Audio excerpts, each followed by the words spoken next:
You'd think the badge meant something, that the uniform, the title, officer, came with a sense of duty. But not for them. These women weren't just on the wrong side of the law. They were hiding behind it. Calm, collected, sometimes even smiling. While underneath, they were planning things no one saw coming. A setup here, a murder there, all while the world saw them as heroes. First, Antoinette Frank. Starting off with the devil in disguise, Antoinette Frank. In the quiet heart of New Orleans, inside a small Vietnamese-American restaurant, Frank committed one of the most disturbing betrayals of law enforcement in U.S. history. With her probable lover and known drug dealer Rogers Lacaze by her side, she stormed into the restaurant, pulled the trigger without hesitation, and killed her fellow officer Ronald A. Williams II and two members of the innocent family who ran the place. It was an execution disguised as a robbery. But this wasn't some hardened street criminal. Just 2 years earlier, Antoinette Frank had been accepted into the New Orleans Police Department. She'd lied on her application, failed 2 psychiatric evaluations, and had been flagged as unfit for duty. Still, the department let her in. Desperate for officers, understaffed, and swarmed with internal corruption, the NOPD turned a blind eye. She was timid, indecisive, and often bizarre in her behavior. Supervisors called for retraining just months after she was hired. Her peers didn't trust her. Some feared her. But to the public, she wore a smile. She even received Officer of the Month awards. Beneath the surface, though, she was unraveling, slipping deeper into chaos, fueled by her connection to the violent world of her drug-dealing partner. Antoinette Frank wasn't just a bad cop. She was obsessed, and her obsession had a name: Rogers Lacaze. Their story began on November 25, 1994. Lacaze, a known drug dealer, had been shot. Frank, on duty, handled the case. That should have been the end of it. But for Frank, it was just the beginning of a deadly affair. Soon, Lacaze was seen behind the wheel of Frank's car. Even more disturbing, he was spotted moving her police cruiser at a crime scene. She brought him along on calls, sometimes calling him a trainee, other times claiming he was her nephew. She let him wear the illusion of authority. Together, they pulled over motorists. Together, they robbed them. And still, Frank refused to admit the truth.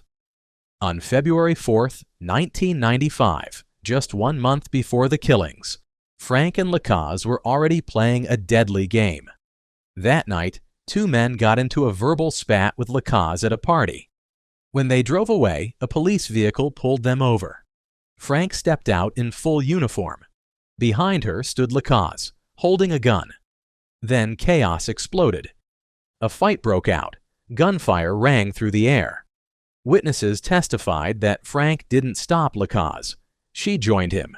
She told backup that Lacaze was the good guy and let him go. One of the men, Wallace, was arrested for attempted murder and armed robbery. But what really happened that night? Only Frank and Lacaze know, and they've never told the full truth. And then the fateful night arrived. On the night of March 4th, 1995, the Kim An Vietnamese restaurant in New Orleans East was closed for business.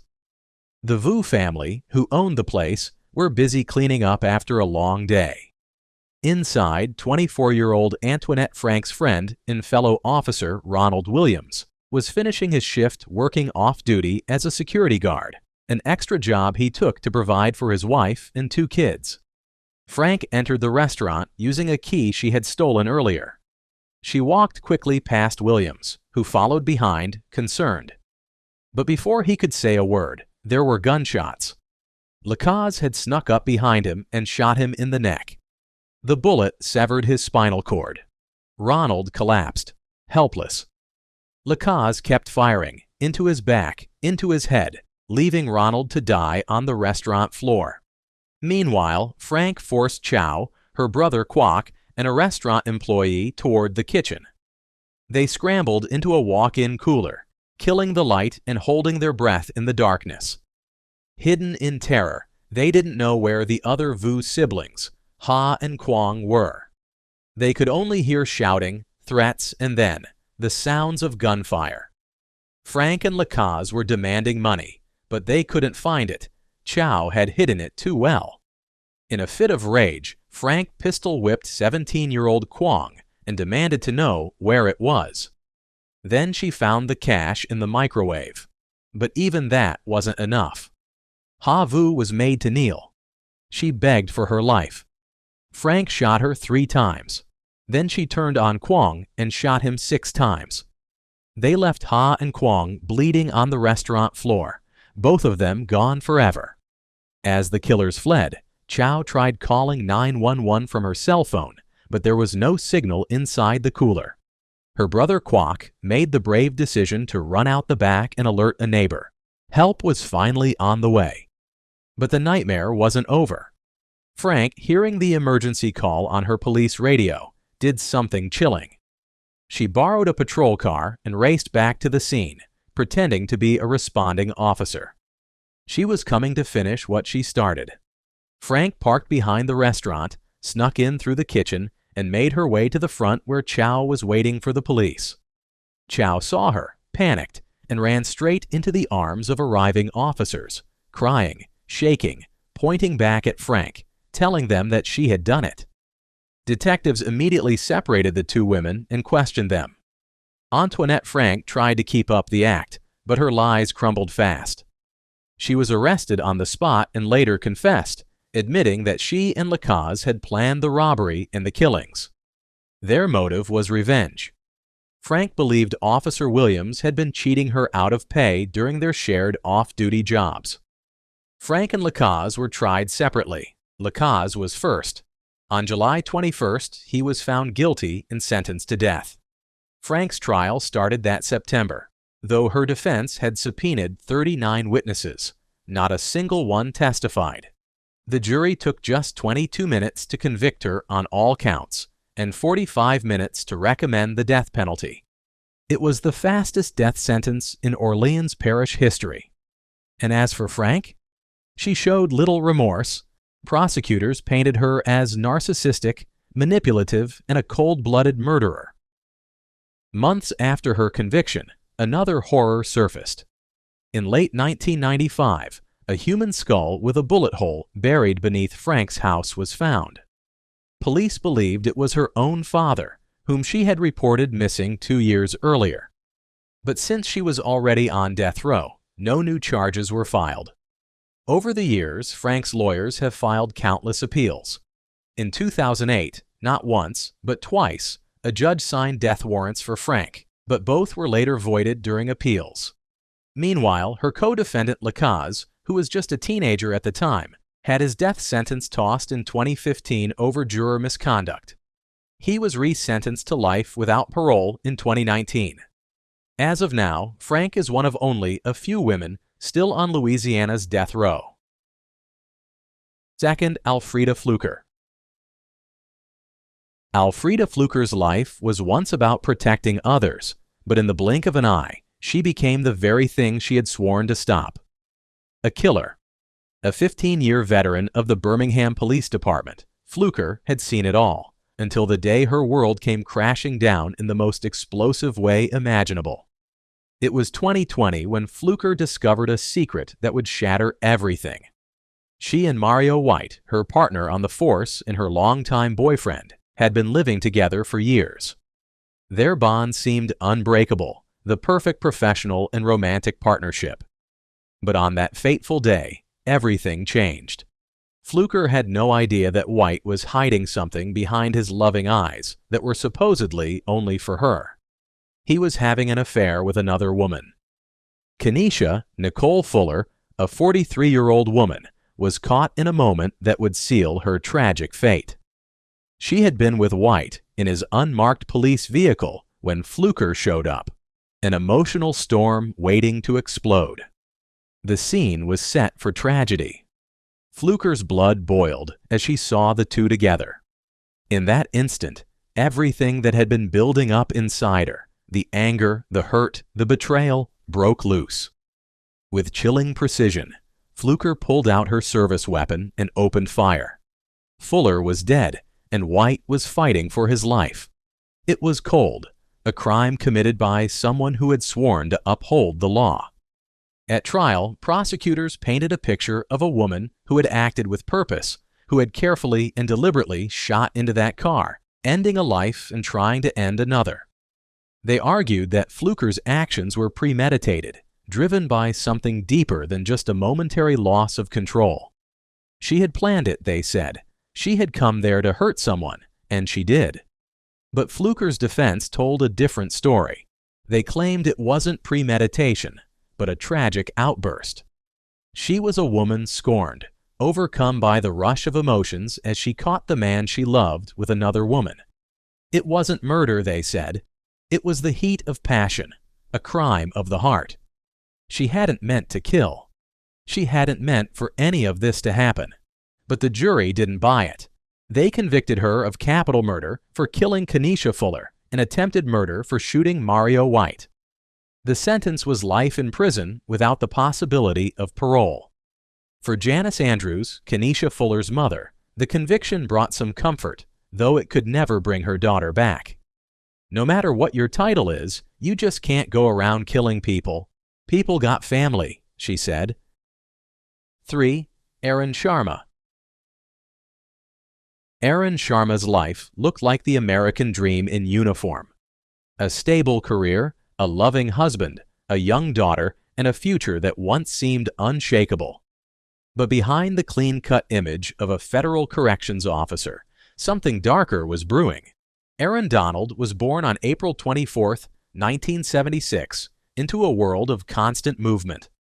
Her father, a dedicated Army soldier, moved the family from base to base, never staying in one place long enough to call it home. It toughened her, made her resilient. By the time she graduated high school a full year early, Arun wasn't just smart, she was driven. By 1997, she had found it. Arun became a corrections officer in Washington, young, ambitious, and ready to rise. 2 years later, she married a fellow officer, Rajesh Roger Sharma. Together, they looked like a power couple in uniform. Work took them to Edgefield, South Carolina, where Arun continued her career at FCY Edgefield. Then came the birth of their daughter, followed by a move to Florida to be closer to Arun's mother. Everything was falling into place. But underneath that perfect picture, cracks were forming. It all came crashing down in February of 2005. At the Coleman Federal Correctional Complex, something happened that would set off a fatal chain of events. An inmate named Richard Allen Delano, a convicted fentanyl dealer with a reputation for being a snitch, reached through the food slot in his cell and grabbed Arun's arm. Just a bruise. Nothing that needed more than a dab of ointment and an early clock out. But Arun didn't see it that way. As she pulled away, something snapped, and with cold fury, she looked him in the eye and said, "You're a dead man." It was just a sentence, 5 chilling words, but those words would echo louder than anyone could have imagined. A plan quietly stitched together behind the scenes. A plan that would end with a man's skull shattered, his body in a coma, and a federal officer facing life in prison. 1 month after that threat, Arun Sharma made good on her word, but not with her own hands.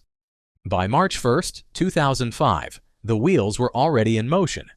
Richard Delano was suddenly transferred into a cell with one of the most feared inmates in the Coleman Federal Correctional Complex, a man whose nickname said it all, Animal.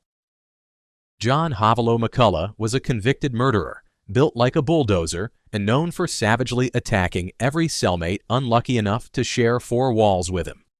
He was violence incarnate, a man whose rap sheet read like a horror story. And now, thanks to Sharma and her connections, Delano was placed directly in his path. This wasn't a careless oversight. It wasn't some paperwork mix-up. This was engineered. Witnesses later revealed the most disturbing detail of all. Sharma had told McCullough what to do, not in code, not subtly, but clearly, bluntly. She told him to wait until she wasn't working, and then do what Animal does best. And McCullough listened. On March 4th, while Sharma relaxed on vacation, the walls of cell number 213 turned red. Delano was beaten so savagely, so relentlessly, that by the time the guards found him, he was clinging to life by a thread. He never regained consciousness. 13 days later, Richard Allen Delano was declared dead. The man who grabbed an officer's arm through a food slot had paid for it with his life. And Erin Sharma? Her fall from grace was just beginning. The courtroom in Orlando was heavy with tension. This wasn't just a trial, it was a reckoning. The U.S. government versus Erin Sharma, once a trusted federal corrections officer, now accused of orchestrating a brutal prison murder. From the very start, the prosecution painted a grim picture. Federal prosecutor Douglas Kern didn't sugarcoat a thing. He stood before the jury and delivered a line that would stick with everyone. It was like putting a sheep in a cage with a wolf. That wolf was John Havelo McCullough, a violent gang member with a long history of assault, a member of the Aryan Brotherhood, someone so dangerous he was supposed to be kept in a single cell alone for everyone's safety. And yet, somehow, Delano had been placed right there beside him. Who had the power to make that happen? All eyes turned to Erin Sharma. Kern called her the puppet master, the one who pulled the strings while McCullough did her dirty work. It wasn't just an accident. It wasn't a lapse in judgment. This, the prosecution argued, was intentional. Delano didn't stand a chance. Then came the FBI. Agent James Raby took the stand. He had sat across from Sharma not once, but 3 times in unrecorded interviews after the attack. His words were devastating. Sharma, he said, knew Delano's reputation as a snitch. She knew McCullough was a violent time bomb. And most importantly, she knew what would happen when the two were forced to share a cell. According to Raby, Sharma admitted it would invariably lead to an assault. And when she spoke about it later, she didn't sound surprised. She sounded haunted. But when it was Sharma's turn to speak, she denied everything. But the jury wasn't convinced. On October 26, 2009, the gavel came down. Senior U.S. District Judge Patricia C. Fawcett looked Erin Sharma straight in the eye and delivered a life sentence in federal prison. The courtroom fell still. The once respected officer, now 33 years old, had orchestrated a death inside a system meant to protect. Judge Fawcett didn't hold back. She called Delano's murder an expectable result of the cell transfer, something anyone with sense could have predicted. And Sharma, she knew better. She wasn't just a guard with a grudge. She was a woman in power who took advantage of her superior position to settle a score. Fawcett declared it second-degree murder. Then she dropped another bomb. Sharma had lied on the stand. The judge said Sharma's version of events didn't just bend the truth. It broke under the weight of overwhelming evidence. Her courtroom lies meant a 2-level enhancement for obstruction of justice. Her punishment was now locked in. Life sentence, no parole, no way out. Now her name doesn't appear in the California or Missouri inmate databases, even though records suggest she may have been housed there. The Bureau of Prisons lists her as assigned to the Residential Re-Entry Management (RRM) field office in Phoenix, Arizona, a vague label often used for inmates in halfway houses or serving under aliases. A few internet traces suggest she may have been, or still is, at the Iowa Correctional Institution for Women in Mitchellville. But the exact location of this convicted killer is clouded in shadows, almost like she vanished behind the walls. As for John McCullough, the man who did the killing, he didn't just fade into the background. After Delano's murder, McCullough was sent to Florence ADX, the infamous federal supermax in Colorado.